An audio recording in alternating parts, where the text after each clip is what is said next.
Včera, dne 20.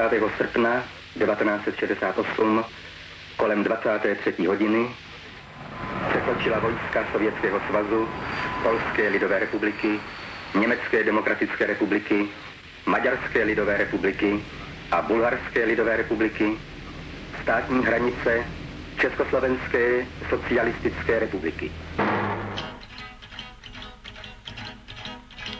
Tak vás tu máme, bratři, z krve Kainovi.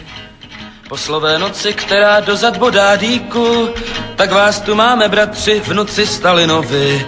Však ne tak jako včera, dnes už bez šeříků, však díky za železné holubičky míru a díky za polibky z chutí hořkých mandlí v krajině přelíbezné zavraždili víru, na cestě rudé šípky jako pomník padlých. Vám poděkování a vřelá obětí za provokování a střelbu do dětí. A naše domovy nechť jsou vám domovem. Svědky jsou hřbitovy páchnoucí olovem. Vím, byla by to chyba plivat na pomníky. Nám zbývá naděje, my byli jsme a budem. Большое vám спасибо, братья захватчики.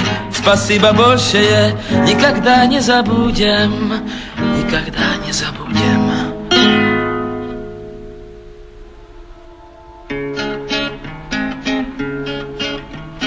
Přijel k nám komediant v zelený maringotce, zapomněl na proviant, postřílel všecky ovce. Přijel k nám bratr zlý, poněkud nazrzlý, a rubášku pod kasanou, opaskem přepásanou.